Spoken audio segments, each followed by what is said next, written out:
പുരുഷന്മാരിലും സ്ത്രീകളിലും ഒരുപോലെ കഷ്ടപ്പെടുന്ന ഒരു പ്രശ്നമാണ് മുടികൊഴിച്ചിൽ. ഒത്തിരി പേര് ഇതിൻ്റെ കാരണങ്ങൾ അറിയാതെ പല ഹെയർ ഓയിലും അതുപോലെ തന്നെ ട്രീറ്റ്മെൻറ്റൊക്കെ ചെയ്ത് കൊഴിച്ചിലിന് വേണ്ടിയിട്ടുള്ള വളരെ എക്സ്പെൻസീവ് ആയിട്ടുള്ള ട്രീറ്റ്മെൻറ്റ് മൊഡാലിറ്റീസൊക്കെ സ്വീകരിച്ചിട്ടും യാതൊരു രീതിയിലുള്ള ഫലം കിട്ടണില്ല എന്നുള്ള നിരാശയോടുകൂടി എന്നെ സമീപിക്കാറുണ്ട്. ഓക്സിജൻ്റെ ഇത് നമ്മളുടെ എക്സ്ട്രിമിറ്റീസിലേക്ക്, അതായത് നമ്മുടെ തലയിലേക്കൊക്കെ ഉള്ള ഓക്സിജൻ ക്യാരിയിങ് മോളിക്യൂളിൻ്റെ ഒരു അഭാവം ഫസ്റ്റ് നമുക്ക് അറിയുന്നത് നമ്മുടെ മുടികൊഴിച്ചിലാണ്.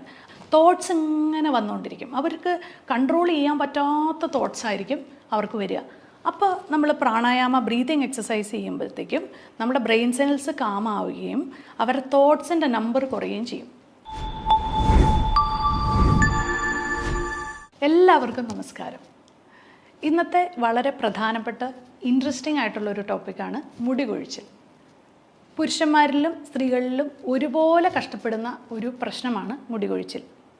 ഒത്തിരി പേര് ഇതിൻ്റെ കാരണങ്ങൾ അറിയാതെ പല ഹെയർ ഓയിലും അതുപോലെ തന്നെ ട്രീറ്റ്മെൻറ്റൊക്കെ ചെയ്ത് കൊഴിച്ചിലിന് വേണ്ടിയിട്ടുള്ള വളരെ എക്സ്പെൻസീവ് ആയിട്ടുള്ള ട്രീറ്റ്മെൻറ്റ് മൊഡാലിറ്റീസൊക്കെ സ്വീകരിച്ചിട്ടും യാതൊരു രീതിയിലുള്ള ഫലം കിട്ടണില്ല എന്നുള്ള നിരാശയോടുകൂടി എന്നെ സമീപിക്കാറുണ്ട്.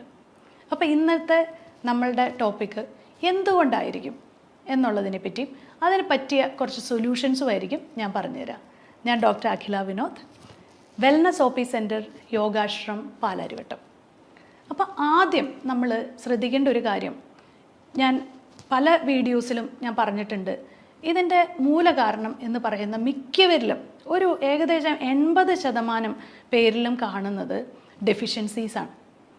അപ്പോൾ ആണുങ്ങളിൽ യൂഷ്വലി അവർ ബ്ലഡ് ടെസ്റ്റ് ചെയ്യാനായിട്ട് പോവാറുണ്ടെങ്കിൽ തന്നെ അവർ ടെസ്റ്റ് ചെയ്യുന്നത് വൈറ്റമിൻ ഡി.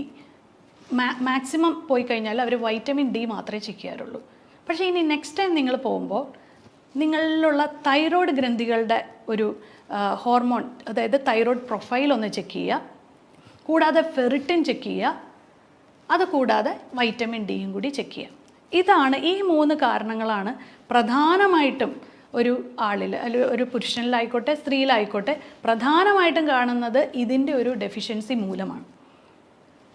ചില കേസുകളിൽ പ്രത്യേകിച്ചും ആണുങ്ങളിൽ കാണുന്ന ഒരു മെയിൽ പാറ്റേൺ ഇതെന്ന് പറയുന്നത്, ഇപ്പോൾ കഷണ്ടി വരുന്നതിൽ നമുക്കൊരു പരിധി വരെയാണ് നമുക്കതിനെ ട്രീറ്റ് ചെയ്ത് മെച്ചപ്പെടുത്താൻ പറ്റുള്ളൂ. അങ്ങനെയുള്ളവർക്ക് അതൊരു വേറെ പ്രൊസീജിയേഴ്സിലേക്കൊക്കെ പോയി അവർക്ക് കോസ്മെറ്റോളജിസ്റ്റിനെ കണ്ട് അവർക്ക് മുടി വേണം എന്ന് നിർബന്ധമാണെങ്കിൽ അങ്ങനെ ചെയ്യാം.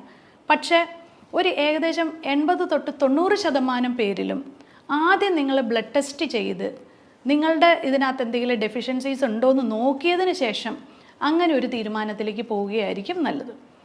മിക്കവരിലും കാണുന്നത്, ഞാൻ ഏറ്റവും കൂടുതൽ കാണുന്നത് വൈറ്റമിൻ ഡിയുടെ ഒരു ഡെഫിഷ്യൻസി തന്നെയാണ്. വൈറ്റമിൻ ഡി ചെക്ക് ചെയ്ത് കഴിയുമ്പോൾ അവർ യൂഷ്വലി കാണും 20 to 30 ഒരു ഇൻസഫിഷ്യൻസി എന്നുള്ളൊരു രീതിയിലേക്ക്. 30 എന്ന് പറയുമ്പോഴത്തേക്കും അത് സഫിഷ്യൻ്റാണ്. പക്ഷേ എന്നിരുന്നാൽ പോലും നിങ്ങൾക്ക് കുറച്ച് സ്ട്രെസ്സും കാര്യങ്ങളൊക്കെ ഉണ്ടെങ്കിൽ നിങ്ങൾക്കൊരു 30 മുകളിൽ, അതായത് 30 to 100 ആണ് സഫിഷ്യൻറ്റ് വൈറ്റമിൻ ഡി ലെവൽസ് എന്ന് പറയുന്നത്. പക്ഷേ ഈ 30 എന്നുള്ളത് കൊണ്ട് നിങ്ങൾ തൃപ്തിപ്പെടാതെ നിങ്ങളൊരു 50ലേക്ക് വൈറ്റമിൻ ഡി ആക്കുകയാണെങ്കിൽ നിങ്ങളുടെ സമ്മർദ്ദത്തിനും കുറവുണ്ടാവും. അതുകൂടാതെ ഈ മുടിയുടെ കൊഴിച്ചിൽ പെട്ടെന്ന് തന്നെ നിൽക്കുന്നതായിട്ട് നിങ്ങൾക്ക് കാണാൻ സാധിക്കും. വൈറ്റമിൻ ഡി ഞാൻ ഒരു ദിവസം മുഴുവൻ ഞാൻ പുറത്താണ്, അതുകൊണ്ട് എനിക്ക് വൈറ്റമിൻ ഡി ധാരാളം കിട്ടും എന്ന് പറയുന്നവരുണ്ടാവും. പക്ഷേ ആ വൈറ്റമിൻ ഡി പ്രോപ്പറായിട്ട് ആയിരിക്കില്ല നിങ്ങൾക്ക് ലഭിക്കുന്നത്. അതുകൂടാതെ നിങ്ങളുടെ ശരീരം മുഴുവൻ ഒരേപോലെ ആയിരിക്കില്ല ആ വൈറ്റമിൻ ഡി കിട്ടുന്നത്. സൂര്യപ്രകാശം വളരെ ശരിയാണ്, അത് നിങ്ങൾ സൂര്യപ്രകാശത്തിൻ്റെ ഉള്ളിൽ നിങ്ങൾ പുറത്ത് എക്സ്പോസ് ചെയ്യുവാണെങ്കിൽ തീർച്ചയായിട്ടും കിട്ടും. പക്ഷേ എന്നിരുന്നാൽ പോലും പലരിലും അത് പ്രോപ്പർ രീതിയിൽ അബ്സോർബ് ചെയ്യുന്നത് കാണാറില്ല. അതുകൊണ്ട് തന്നെ വൈറ്റമിൻ ഡി സപ്ലിമെൻറ്റ്സ് എടുക്കുന്നതിൽ യാതൊരു രീതിയിലുള്ള സൈഡ് എഫക്ട്സോ പാർശ്വഫലങ്ങളോ ഇല്ല. അത് നിങ്ങൾക്ക് ഡെഫിഷ്യൻ്റ് ആണെങ്കിൽ അത് ആഡ് ചെയ്താൽ മാത്രമേ നിങ്ങളുടെ പല സിംറ്റംസും നിങ്ങൾക്ക് മാറ്റാൻ സാധിക്കുള്ളൂ. വൈറ്റമിൻ ഡിയെ പറ്റി പറഞ്ഞ് നമ്മൾക്ക് ഈ വീഡിയോ നീട്ടിക്കൊണ്ടുപോകേണ്ടതില്ല. അതുകൊണ്ട് നമ്മൾ അടുത്ത ഒരു വൈറ്റമിൻ്റെ ഇത് പറയുവാണെങ്കിൽ നമ്മൾക്ക് ഡെയിലി വൈറ്റമിൻസ്, അതായത് ഒത്തിരി വൈറ്റമിൻസ് നമ്മൾ എ, അതുപോലെ തന്നെ B12, ഇങ്ങനെ ഇതൊക്കെ വൈറ്റമിൻ C, D ഇതൊക്കെ നമുക്ക് ആവശ്യമാണ്. അപ്പോൾ ഇതൊക്കെ നിങ്ങൾക്ക് നല്ല രീതിയിൽ, അതായത് നിങ്ങളുടെ ഒരു ഡെയിലി ലൈഫ്, പ്രത്യേകിച്ചും പുറത്ത് വർക്ക് ചെയ്യുന്നവർ, അല്ലെങ്കിൽ നിങ്ങളൊരു സെയിൽസിൽ വർക്ക് ചെയ്യുന്ന ഒരാളാണെങ്കിലോ, അല്ലെങ്കിൽ നിങ്ങൾക്ക് പ്രോപ്പറായിട്ട് നിങ്ങളെ നന്നായിട്ട് ഡയറ്റിലൂടെ നിങ്ങൾക്ക് ടേക്ക് കെയർ ചെയ്യാൻ പറ്റുന്നില്ലെങ്കിൽ അവർക്കൊരു ഡെയിലി മൾട്ടി വൈറ്റമിൻ ടാബ്ലറ്റ് കഴിക്കുന്നത് നല്ലതായിരിക്കും. അത് ലേഡീസിലായിക്കോട്ടെ ജെൻസിലായിക്കോട്ടെ, നിങ്ങളൊരു ഡെയിലി വൈറ്റമിൻ ടാബ്ലറ്റ് കഴിയുമ്പോൾ നിങ്ങളുടെ ഒത്തിരി ഡെഫിഷ്യൻസീസ് അതിൽ നിന്ന് റെക്ടിഫൈ ആവും. അപ്പോൾ നമ്മൾ 2 കാര്യങ്ങൾ പറഞ്ഞു. ഒന്ന് വൈറ്റമിൻ ഡിയുടെ ഒരു കാര്യം പറഞ്ഞു, മൾട്ടി വൈറ്റമിനെ പറ്റി പറഞ്ഞു. പിന്നെ ഉള്ളൊരു കാര്യം എന്ന് ഫെറിറ്റിനാണ്. ഫെറിറ്റിൻ എന്ന് പറഞ്ഞാൽ സ്റ്റോർഡ് അയൺ ആണ്. അതായത് നിങ്ങളുടെ ബ്ലഡിൽ അടങ്ങിയിരിക്കുന്ന ഒരു മോളിക്യൂളിൻ്റെ ഉള്ളിൽ ഓക്സിജൻ ക്യാരി ചെയ്യുന്ന ഒരു മോളിക്യൂളാണ് ഈ അയൺ എന്ന് പറയുന്നത്. ആ അയൺ നിങ്ങളുടെ സ്റ്റോർഡ് ഫോമിൽ കാണുന്നതിനെയാണ് ഫെറിറ്റിൻ എന്ന് പറയുന്നത്.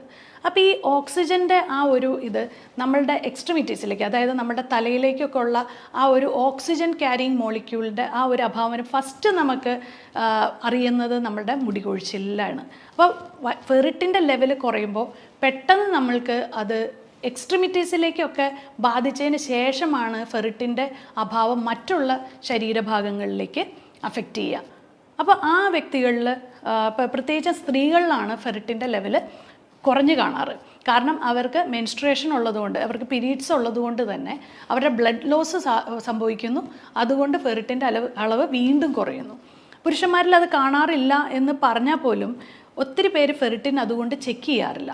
പക്ഷേ ചെക്ക് ചെയ്ത് കഴിയുമ്പോൾ ഫെറിറ്റിൻ്റെ അളവ് കുറവാണെങ്കിൽ നിങ്ങൾ അയൺ സപ്ലിമെൻറ്റ്സ് എടുത്തേ മതിയാവും. സ്ത്രീകളിൽ ഈ പറഞ്ഞ പോലെ പീരീഡ്സിൻ്റെ ആ ഫ്ലോ കൂടുതലായിട്ടുള്ളവരാണെങ്കിൽ നിങ്ങൾ ഹീമോഗ്ലോബിൻ്റെ കൂടെ തന്നെ ഫെറിറ്റിനും കൂടി ചെക്ക് ചെയ്യുക. അപ്പോൾ നിങ്ങൾക്ക് ഫെറിറ്റിൻ വളരെ ലോ ആണെങ്കിൽ നിങ്ങൾ ഫെറിറ്റിൻ ഇപ്പോൾ സപ്ലിമെൻറ്റ്സ് മാത്രമല്ല, ഞാൻ അതിൻ്റെ കുറച്ച് ഒരു ഫുഡിലൂടെ നമുക്കതെങ്ങനെ മാറ്റിയെടുക്കാം. വൈറ്റമിൻ ഡി എപ്പോഴും സപ്ലിമെൻ്റാണ് ഞാൻ കൂടുതൽ സജസ്റ്റ് ചെയ്യാറ്. അതേസമയം നമുക്ക് അയൺ നമുക്ക് നന്നായിട്ട് കിട്ടാനായിട്ട് ബീട്രൂട്ട് പോലത്തെ വെജിറ്റബിൾസ്, അതുപോലെ തന്നെ പോമഗ്രാനൈറ്റ്. ഈ പോമഗ്രാനൈറ്റൊക്കെ ശരിക്കും പറഞ്ഞാൽ മാതള നാരങ്ങയൊക്കെ നിങ്ങൾ ഈ ജ്യൂസ് അടിച്ച് കുടിക്കാതെ 2 മാതള നാരങ്ങ അങ്ങനെ തന്നെ കഴിക്കുന്നതാണ് ഞാൻ കൂടുതലും പ്രിഫർ ചെയ്യുന്നത്. കാരണം ഇത് ജ്യൂസ് അടിച്ച് കഴിയുമ്പോഴത്തേക്ക് അതിൻ്റെ ഒത്തിരി പോഷകങ്ങൾ നഷ്ടപ്പെടുന്നുണ്ട്. അതുകൊണ്ട് നിങ്ങൾ മാതള നാരങ്ങ, ബീട്രൂട്ട്, ചീര ഇങ്ങനത്തെ സാധനങ്ങളൊക്കെ നിങ്ങളുടെ ഡെയിലി ഡയറ്റിലേക്ക് ഉൾപ്പെടുത്തുക. പിന്നെ കുറേ ടീനേജേഴ്സ് കംപ്ലൈൻറ്റ് ചെയ്യുന്നത് അവർക്കുള്ള മുടി കൊഴിച്ചിൽ. മിക്ക കുട്ടികളിലും നമ്മൾ കാണുന്ന PCOD പോലത്തെ പ്രശ്നങ്ങളാണ് ടീനേജേഴ്സിൽ കാണുന്നത്.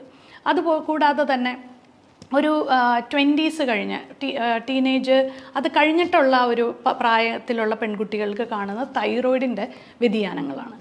അത് കഴിഞ്ഞിട്ട് ഏകദേശം ഒരു മിഡ് ലൈഫിലും ഞാൻ കൂടുതൽ കാണുന്നത് തൈറോയിഡ്, അതുപോലെ തന്നെ യൂട്രസ് റിലേറ്റഡ് ആയിട്ടുള്ള ഇഷ്യൂസ് വരുമ്പോൾ ഹോർമോണിൻ്റെ വ്യതിയാനങ്ങൾ കൊണ്ട് മുടി കൊഴിച്ചിൽ വരുന്ന സാഹചര്യങ്ങളാണ്. അപ്പോൾ ഈ ഒരു സാഹചര്യങ്ങളിൽ ഒരു ലേഡി ആണെങ്കിൽ നിങ്ങൾക്ക് തൈറോയിഡ് പ്രൊഫൈൽ ചെക്ക് ചെയ്യാം. അതുകൂടാതെ ഹോർമോണൽ എസ്സേ എന്ന് പറഞ്ഞ് നിങ്ങൾക്കൊരു ടെസ്റ്റ് ചെയ്യാം. ആ ടെസ്റ്റിൽ നിങ്ങൾ പ്രൊജസ്ട്രോണും ഈസ്ട്രജനും ഒക്കെ മനസ്സിലാക്കി ഇതിനൊക്കെ ശേഷമാണ് ഇതിനകത്തൊന്നും നിങ്ങൾക്ക് യാതൊരു രീതിയിലുള്ള പ്രശ്നങ്ങളില്ല എന്ന് തന്നെ വയ്ക്കുക. നമ്മളപ്പോൾ വൈറ്റമിൻസ് ചെക്ക് ചെയ്തു, അതുപോലെ തന്നെ വൈറ്റമിൻസും മിനറൽസും ഒക്കെ ചെക്ക് ചെയ്തു, നമ്മൾ നല്ല രീതിയിലുള്ള ആഹാരം കഴിച്ചു, ഹോർമോൺസ് ചെക്ക് ചെയ്തു, എന്നിട്ടും നിങ്ങൾക്ക് യാതൊരു രീതിയിലുള്ള വ്യത്യാസങ്ങളില്ലെങ്കിൽ ഡെഫിനറ്റ്ലി ഏറ്റവും അവസാനം കൺക്ലൂഡ് ചെയ്യേണ്ടത് എന്താണ്? സ്ട്രെസ്. നിങ്ങളുടെ സമ്മർദ്ദമാണ് അതിന് ഏറ്റവും പ്രധാനപ്പെട്ട കാരണം. അപ്പോൾ ഈ സമ്മർദ്ദം എങ്ങനെ കുറയ്ക്കാം? നിങ്ങളൊരു ഫിസിക്കൽ ആക്ടിവിറ്റീസ് എന്തെങ്കിലും ഒരു ജിമ്മിൽ ചേരുകയോ യോഗ ചെയ്യുകയോ അങ്ങനെ എന്തെങ്കിലും ഒരു ആക്ടിവിറ്റി, സ്വിമ്മിങ്, അതുപോലെയുള്ള വാക്കിംഗ്, ജോഗിങ്, ഇങ്ങനെയുള്ള ഏതെങ്കിലും ഒരു ഫിസിക്കൽ ആക്ടിവിറ്റിയിൽ ഏർപ്പെട്ട് നിങ്ങൾ നന്നായിട്ടൊരു വേർത്ത് നിങ്ങളുടെ ശരീരത്തിലുള്ള എല്ലാ ടോക്സിൻസ് എല്ലാം എലിമിനേറ്റ് ചെയ്ത് നിങ്ങളുടെ സമ്മർദ്ദത്തിന്, അതായത് നിങ്ങളുടെ മെൻ്റൽ ടെൻഷൻസും ഇപ്പം ഞാൻ പറഞ്ഞ ഫിസിക്കൽ ആക്ടിവിറ്റീസാണ്. അപ്പോൾ ഇത് തമ്മിൽ എന്താണ് ബന്ധം? എന്താണ് ഡോക്ടർ അതുകൊണ്ട് ഉദ്ദേശിക്കുന്നതെന്ന് വെച്ചാൽ, ശരിക്കും നമുക്ക് എന്ത് മൈൻഡ് ടെൻഷൻസ് വരുന്നത് മിക്കപ്പോഴും ആൾക്കാരിൽ കാണുന്നത് വർക്ക് റിലേറ്റഡ് ആയിട്ടുള്ള ടെൻഷൻസാണ്.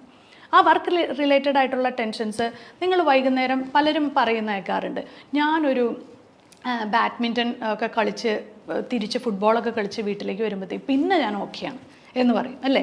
അതുപോലെ തന്നെ ഞാനൊന്ന് ഓടിക്കഴിഞ്ഞ് തിരിച്ചു വരുമ്പോഴത്തേക്ക് എനിക്ക് ഓക്കെയാണ്. അതുപോലെ തന്നെ ലേഡീസ് പറയും, ഞാനൊരു സുംബ ക്ലാസ്സിലും അതുപോലെ തന്നെ ജിമ്മിലൊക്കെ പോയി വൈകുന്നേരം വർക്കൗട്ട് കഴിഞ്ഞ് വീട്ടിലെത്തി കഴിയുമ്പോൾ പിന്നെ ഞാൻ ഫ്രീ ആണ്, പിന്നെ എൻ്റെ മനസ്സിൽ ഒരു ടെൻഷൻസും ഇല്ല എന്ന്. അപ്പോൾ നിങ്ങൾക്ക് അതുപോലത്തെ ഒരു IT ഫീൽഡിലോ അല്ലെങ്കിൽ ഒരു ബാങ്ക് എംപ്ലോയി ആണ് നിങ്ങളെങ്കിൽ നിങ്ങളുടെ മാനസികമായിട്ടുള്ള ആ സമ്മർദ്ദങ്ങളെ മാറ്റി രാത്രി കിടന്നുറങ്ങുക എന്നുള്ളത് ഒരു പ്രധാനപ്പെട്ട ഒരു ടാസ്ക് തന്നെയാണ്. അപ്പോൾ നിങ്ങൾ അതിന് വേണ്ടിയിട്ട് നാളെ ആവാമെന്ന് വിചാരിച്ച് കാത്തിരിക്കാതെ എത്രയും പെട്ടെന്ന് ഒരു ഫിസിക്കൽ ആക്ടിവിറ്റിയിൽ ഏർപ്പെടുക. യോഗ എന്തുകൊണ്ടാണ് ഏറ്റവും ഫലപ്രദം സ്ട്രെസ്സ് കുറയ്ക്കാൻ എന്ന് വെച്ചാൽ അതിൻ്റെ ബ്രീത്തിങ് എക്സസൈസാണ്. അപ്പോൾ എപ്പോഴും സ്ട്രെസ്സുള്ളൊരു വ്യക്തിയിൽ അവർ ഭയങ്കര എപ്പോഴും ഒരു ആക്റ്റീവായിരിക്കും. ഇൻ ദ സെൻസ് അവരെന്തുകൊണ്ടാണ് ആക്റ്റീവ് എന്ന് പറഞ്ഞാൽ മെൻ്റലി ആക്റ്റീവായിരിക്കും. തോട്ട്സ് ഇങ്ങനെ വന്നുകൊണ്ടിരിക്കും, അവർക്ക് കൺട്രോൾ ചെയ്യാൻ പറ്റാത്ത തോട്ട്സ് ആയിരിക്കും അവർക്ക് വരിക. അപ്പോൾ നമ്മൾ പ്രാണായാമ ബ്രീതിങ് എക്സസൈസ് ചെയ്യുമ്പോഴത്തേക്കും നമ്മുടെ ബ്രെയിൻ സെൽസ് കാമാവുകയും അവരുടെ തോട്ട്സിൻ്റെ നമ്പർ കുറയുകയും ചെയ്യും. പിന്നെ റിലാക്സേഷൻ ടെക്നിക്ക് അങ്ങനെയുള്ള കുറേ കാര്യങ്ങളുണ്ട് യോഗയിൽ. അല്ലാതെ നമ്മൾ യോഗ ആസനാസ് എന്നുള്ളത് സ്ട്രെച്ചസ് മാത്രമല്ല, ബ്രീതിങ് എക്സസൈസിന് ഒത്തിരി വണ്ടേഴ്സ് നമ്മളുടെ ലൈഫിൽ ചെയ്യാൻ പറ്റും. ഈ യോഗ ഒരു നേരം യോഗ ചെയ്യുക, ഒരു നേരം നിങ്ങൾ ഏതെങ്കിലും വാക്കിംഗ് അങ്ങനെയുള്ളത് രാവിലെ എണീറ്റ വഴി ഒന്ന് നടക്കാൻ പോവുകയോ ഓടാൻ പോവുകയോ ചെയ്യുക, അല്ലെങ്കിൽ യോഗ ചെയ്യുക. ഒരു സമയത്ത് ബ്രീതിങ് എക്സസൈസും നിങ്ങളുടേതായിട്ടുള്ള ഒരു മൈൻഡ്ഫുള്ളായിട്ട് നിങ്ങൾ ഉറങ്ങുന്നതിന് മുമ്പായിട്ടാണെങ്കിലും കുറച്ച് നേരം ഒന്ന് മെഡിറ്റേഷൻ ചെയ്യുക. ഇത്രയൊക്കെ ചെയ്തിട്ട് നിങ്ങൾ എന്ത് സംഭവങ്ങളാണെങ്കിലും, എന്ത് എക്സ്റ്റേണൽ ട്രീറ്റ്മെൻറ്റ്, അത് ഓയിലായിക്കോട്ടെ വേറെ ഏതെങ്കിലും ട്രീറ്റ്മെൻറ്റ് ആയിക്കോട്ടെ, എന്ത് ചെയ്താലും നിങ്ങൾക്ക് 100% ബെനിഫിഷ്യലായിരിക്കും. അപ്പം ഞാൻ ഈ പറഞ്ഞ ടിപ്സ് എല്ലാവരും ഓർക്കുമെന്ന് വിചാരിക്കുന്നു. ഇത് ഓൾറെഡി അറിയാവുന്നവർക്ക് വേണ്ടിയിട്ടല്ല, ഇതിനെപ്പറ്റി അവയർനെസ് ഇല്ലാത്തവർ ഇന്ന് തന്നെ പോയിട്ട് നിങ്ങളുടെ ബ്ലഡ് ടെസ്റ്റ് എല്ലാം ഒന്ന് ചെക്ക് ചെയ്ത് നോക്കൂ. ഞാൻ പറയുന്നത് ശരിയാണോ തെറ്റാണോ എന്ന് നിങ്ങൾക്ക് തന്നെ ചൂസ് ചെയ്ത് നോക്കാവുന്നതാണ്. അപ്പം ഞാൻ പറഞ്ഞ ടെസ്റ്റുകൾ ഏതൊക്കെയാണ്?